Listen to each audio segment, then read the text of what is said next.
Assalamualaikum warahmatullahi wabarakatuh. Today we will continue to topic or chapter 6, categories of local authority system in Malaysia. Okay, apa khabar semua? Semoga sihat dan berada dalam keadaan yang baik.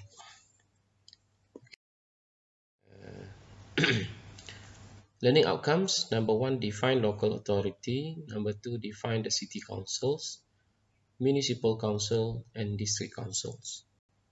So there are three types of council or local authority in Malaysia.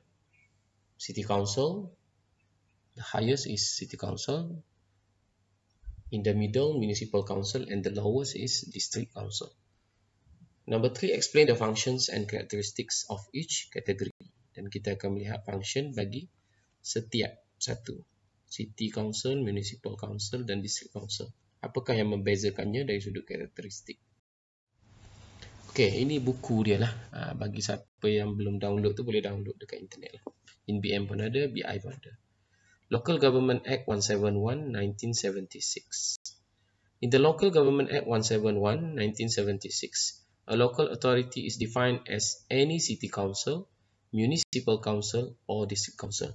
So after Royal Report, Royal Commission Report of Atina Hapan, hanya ada 3 sahaja local council, iaitu city council yang paling tinggi, municipal council di tengah, dan yang paling rendah adalah district council. Federal Territory of Kuala Lumpur means the Commissioner of the City of Kuala Lumpur under Section 3 of Federal Capital Act 1960, Act 190. Dan Kuala Lumpur adalah dikira sebagai special lah. Dia dikira sebagai wilayah persekutuan. Sekarang dah ada 3 lah, Labuan dan juga Putrajaya. Tambah lagi. Ini buku untuk Akta 172, Town and Country Planning Act 1976 juga. Tapi dia adalah untuk Town and Country Planning.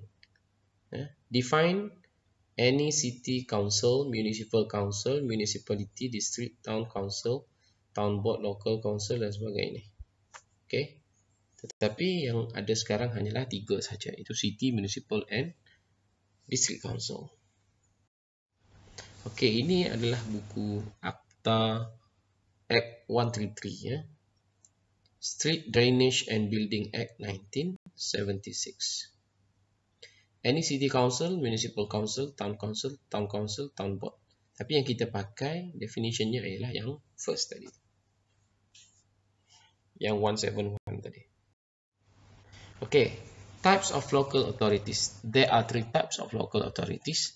The lowest is district council. Example, Machang District Council, or Kuala Selangor District Council, or Pasir Putih District Council, Tanah Merah District Council, Ketere. Maknanya majlis daerah yang paling rendah sekali. Second, municipal councils, majlis perbandaran. Example, Kota Baru Municipal Council, Ampang Jaya Municipal Council, or Kemaman Municipal Council. Number 3, City Council. Yang ini adalah Majlis Bandaraya ataupun Dewan Bandaraya. Example, MBSA, Majlis Bandaraya Shah Alam, MBMB, Majlis Bandaraya Melaka Bersejarah, Terengganu City Council, Shah Alam City Council, Ipoh City Council, Johor Bahru, Majlis Bandaraya Johor Bahru. Okey. Yang ini ada pembetulan sebab ni nota lama. Jadi yang terbaru adalah 151. There are 151 units of local authorities in Malaysia. Ini yang recent, yang latest sekali. So, tolong ubahlah kat sini. Sebab nota lama masa ni memang 149. Tapi yang terbaru dah ada 151. There are 14 city councils, 40 municipal council and 95 district council. Ini pun ada perubahan. Nanti saya akan tunjukkan slide sekejap lagi lah. Okay. Federal Territories of Labuan, Putrajaya are run by corporation under the Prime Minister's Department. Ini yang saya cerita tadi lah. BBKL, special case. Kuala Lumpur, Labuan dengan Putrajaya pun special case lah. Sebab dia dikira sebagai wilayah persekutuan. Okay. City Councils in Malaysia and date of establishment. Ini contoh sajalah untuk majlis bandaraya yang ditubuhkan di Malaysia.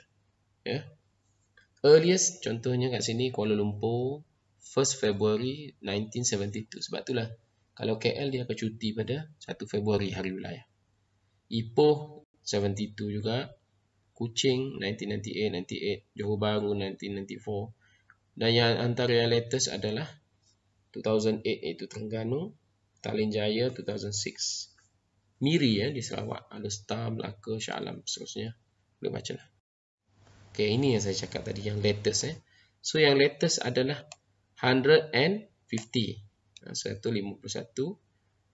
Dan, okay, for District Council, there are 94 District Council. For Municipal Council, 42.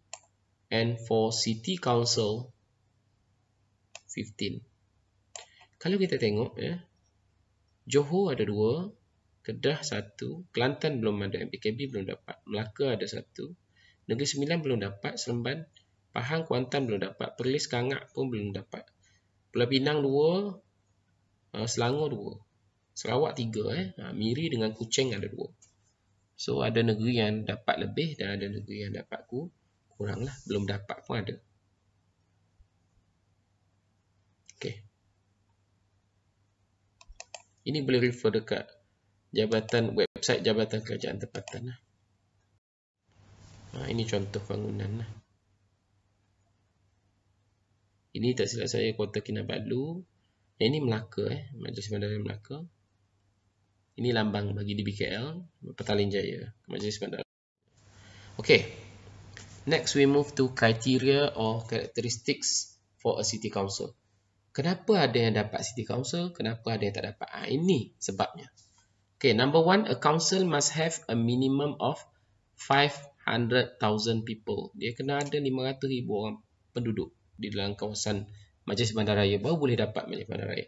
Dan second criteria is 100 million revenue per annum. Iaitu annual revenue dia setahun.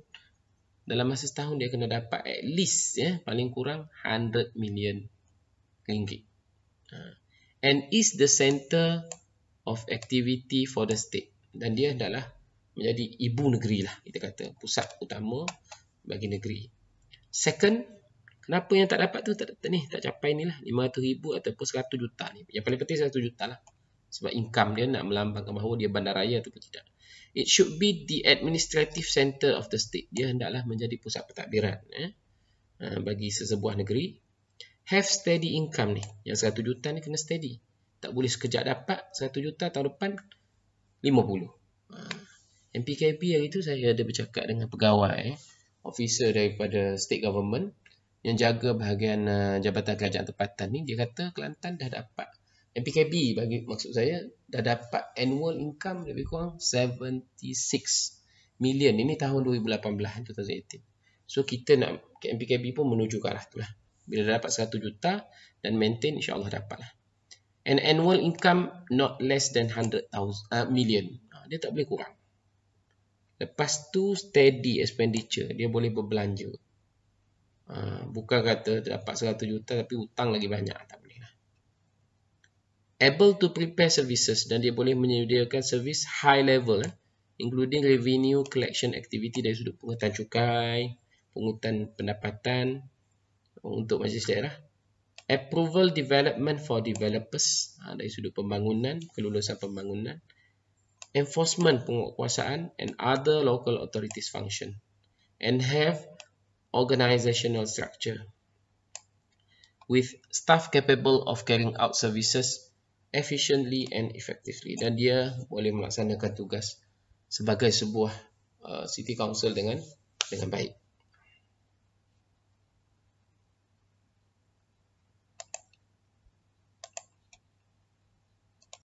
Okay. Boleh So ini antara syarat-syarat dia lah. 500,000 people, ingat 100 million income per year setahun. Setiap tahun. Okay. Yang lain tu ciri-ciri dia biasalah.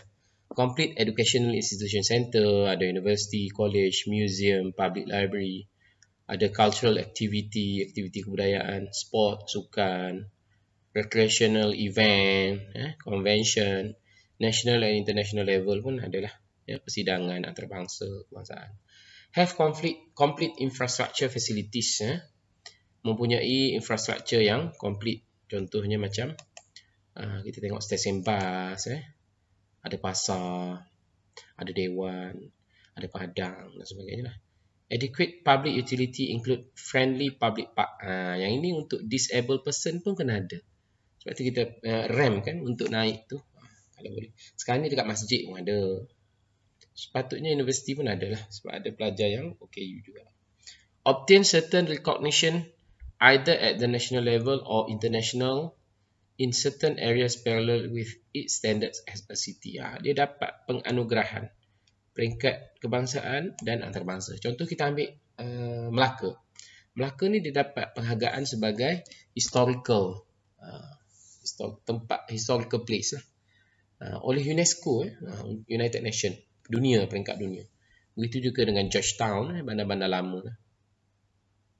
Dan kalau kita tengok macam Melaka terkenal dengan tourism dan sebagainya. Urban development that stress steady development, sustainable development. Sustainable development maksudnya pembangunan yang mapan dan berterusan dan menjaga alam sekitar.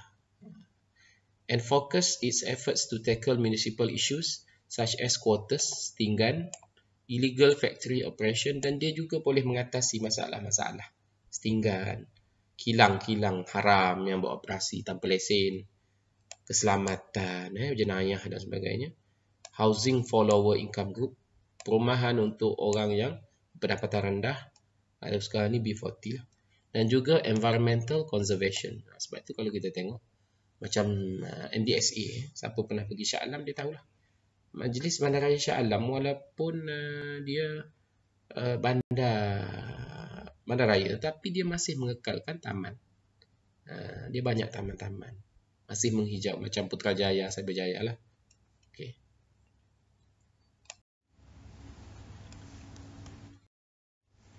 Ini contoh lah. Contoh. Ni apa? Cukai taksiran, cukai pintu, apa ni, saman. Ni contohnya saman ni. Masih ada nombor kereta ni. Okey. Ni kempen pengurangan. Ni tengok undang-undang kecil contoh. Undang-undang kecil kedai gunting rambut, undang-undang kecil taman, MBSA ni yang Bandaraya Shah Alam. Vandalism, establishment makanan. Pengendali makanan, iklan penjaja jalan, pengangkutan jalan, kecil pasar. Ini pejabat bergerak MBSA untuk bayar saman dan sebagainya, bayar cukai ke. Bas percuma disediakan oleh Selangor ni dulu lah ni, lama dah ni. Okey, ini contohnya yang ada kemudahan Taman Tasik. Ni dekat Shah Alam. Lepas tu ada taman rekreasi, lepas tu ada ni library. Okey. Dan dia ada apa lagi? Ciri-ciri dia. Indicators for sustainable cities such as those emphasized in Malaysia's urban indicator network system MurniNet will also be accounted. MurniNet ni lebih kepada sistem untuk kerajaan tempatan lah. Image of city formation or suitable identity with the function of and national culture will symbolize the history and heritage. Ni yang saya kata tadi, macam Melaka lah. Dia terkenal kerana history and heritage, pernah dijajah oleh Belanda dulu, Portugis dan Belanda. Contohnya macam Melaka. Own industrial center. Kalau Shah Alam memang dekat Shah Alam tu sendiri ada industrial center. Financial institution, bank dan juga business dengan trade. Dan termasuklah juga kena ada hotel facilities untuk encourage tourism. Kalau kat Shah Alam banyaklah hotel. Give attention to the service sector and development of economic activity. Kalau Macang tu tak ada hotel dah, yang ada hostel depan UiTM tu. Okey, ini contohnya Melaka, dia dapat UNESCO. Ini dekat Terengganu ada Chinatown. Ini saya tak sure dekat mana, tapi ini dekat Melaka lah. Saya dulu mengajar Melaka. Memang ada. Ini tak silap saya Belanda bangunan ni. Dekat Jonker Walk tu memang banyak lah. Bangunan saya ada teksi dan sebagainya. Beca. Kelantan panggil teksi. Okay, next we move to municipal council ataupun majlis perbandaran. A district council must have a minimum of 150,000 resident. Tadi 500,000 kan untuk bandaraya, tapi kalau untuk perbandaran dia rendah sikit, iaitu 150,000 minimum, minimum paling kurang. Dan income dia pun lebih rendah, iaitu 20 million at least per annum, maksudnya setahun, dalam masa setahun, setiap tahun kena dapat. Dan ciri-ciri lain sama je, capital city or administrative center, population 150,000 ni, dan tak boleh kurang 20 million. Industrial activity, business, tourism, major housing tu sama dengan tadi, dengan bandaraya tadi. Planning activities, generate job opportunities, capacity to provide opportunity to business, sama. Boleh menyediakan peluang pekerjaan, peluang pelaburan, peluang perniagaan, itu sama. Dari sudut ciri. So yang membezakan adalah ni. Number 150,000 resident, penduduk, dan yang kedua adalah at least 20 million dia kena dapat. Okey, yang lain samalah. Infrastructural facilities that are satisfactory. Kalau tadi advance kan, kalau bandaraya. Tapi kalau yang perbandaran ni memuaskan, macam ada jalan raya, ada dewan, ada pengangkutan awam, ada museum dan sebagainya. Have a sustainable concept of town planning. Ada murni net juga, indikator dia yang perlu di follow. Dan juga ada program which can encourage local community, yang melibatkan masyarakat setempat, penyertaannya, such as local agenda 21. Apa local agenda nanti kita akan belajar in chapter 9. Cuma nak cerita kat sini, dia kena ada local agenda. You take note dulu apakah dia kena ada local agenda, nanti kita akan masuk pada chapter 9 lah. Dia lebih kepada environment lah, persekitaran. Okay, next we move to district council. Criteria for district council, the lowest in local government, yang paling rendah sekali. Macam ni, bukan majlis bandaraya, bukan majlis perbandaran, maka automatically they are district councils. Macam tu senang. Other areas apart from major town, biasanya kawasan luar bandar lah. Inhabitant less than 150,000 people. Tak kira lah ada berapa orang pun, asalkan dia kurang daripada less than 150,000. Dan dikira belakang dia, termasuklah makhluk halus. Total annual revenue less than 20 million. Tadi perbandaran 20 juta kan? Kalau bandaraya 100 million setahun. Ni asalkan kurang daripada 20 juta, dikira sebagai majlis daerah. Tak kira lah dia dapat 1 juta ke 2 juta ke 3 juta ke 4 juta ke. Asalkan kurang less than 20 million. Overall, citizen need focus to infrastructure facility. Oleh kerana dia majlis daerah luar bandar, rural area, maka dia masih kurang, lack of infrastructure facility and public utility compared. Kurang ni bukan maksud daif sangat, tapi kurang berbanding dengan municipal. Dia kurang daripada Kota Baru. Kalau kita Kelantan ni macam Pasir Putih, Tanah Merah. Maknanya kalau compare dengan Tumpat, Bacok, compare dengan Kota Baru, maknanya kurang daripada Kota Baru. Macam itulah. Boleh? Okey. Functions of local authority ni ulangan ya sebenarnya, sebab kita dah masuk dalam chapter 2 tak silap saya. Okey, environmental, dia kena jaga maintenance and improvement of the environment ya. Ni dah belajar. Obligatory services, ni pun dah chapter 2 dah belajar. Cleansing, collection, disposal of solid waste, proper drainage and sewerage system and beautification program. Ini dah ada sebenarnya dalam chapter 2, tapi tak apalah. Okay, functions of local authority ni tak kira lah bandaraya, whether it was city council, municipal council or district council, they must do their functions. Okay, number 1, environmental protection. Number 2, public, provide public services. Example like public amenities. Public amenities ni public facilities. Contohnya veterinary services, perkhidmatan haiwan, transportation, burial ground, tanah perkuburan, dan juga krematoria. Okay, sudut nak bakar mayat dan sebagainya kena ada, sebab dia majlis daerah. Kita dah belajar dalam chapter 2 ataupun 3. Cuba tengok balik. Public health and cleansing, dari sudut kesihatan awam dan kebersihan. Okay, macam sekarang ni local government bekerjasama dengan KKM lah untuk mengatasi masalah COVID-19. Includes the provision of sanitation and solid waste management, cleaning, drain and road, okay, licensing of hawkers, stallholder, shop and business. Okay, ini saya laju sebab kita dah belajar. Social, larger municipalities, lagi besar majlis daerah atau majlis bandaraya, majlis perbandaran itu, maka dia boleh menyediakan kemudahan yang lebih daripada majlis daerah yang kecil-kecil. Contohnya boleh sediakan social service such as childcare center, klinik, ambulans, okay, maintain fountain and arrange for lighting public. Contohnya nak buat air pancut ke, nak buat apa lampu lilap-lilap ke, pintu gerbang ke. Okay, ini pun boleh jugalah.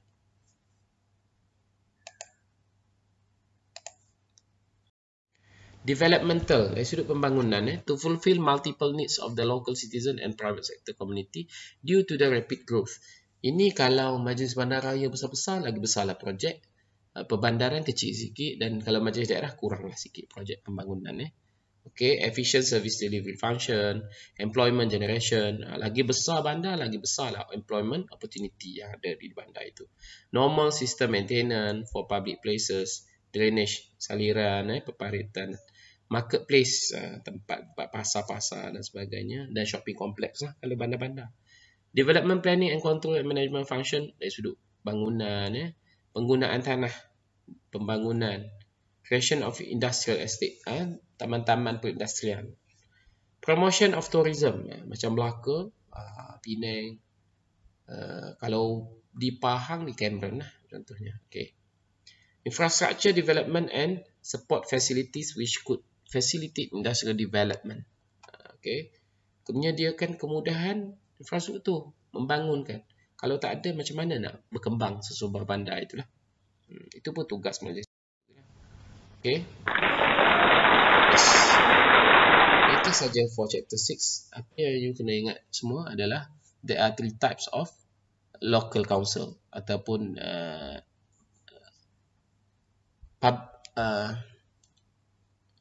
majlis daerah yang ada di Malaysia. Local authorities, maafkan saya. Okay, local council ataupun local authorities di Malaysia, there are 3 types. Number 1 yang the highest sekali adalah city council. Second, municipal council, and the last one, district council yang paling rendah. Dan city council, income hendaklah 100 million ke atas. Penduduk 500,000 ke atas. Kalau municipal council, penduduk 150,000 ke bawah. Dan income more than 20 million. Kalau majlis daerah selain daripada tu, income kurang daripada 20 juta, less than 20 million, dan resident less than 150,000 resident. Okay, selesai. So saya harap semua dapat mengikuti dengan baik, dan kalau ada masalah boleh tanya dekat grup WhatsApp dan juga grup Telegram. Okay, thank you. Selamat berpuasa dan selamat berbuka. Jangan buka lagi, tunggu orang bed dulu kare. Gorek kare boleh buka. Okay, thank you. Assalamualaikum. Bye bye.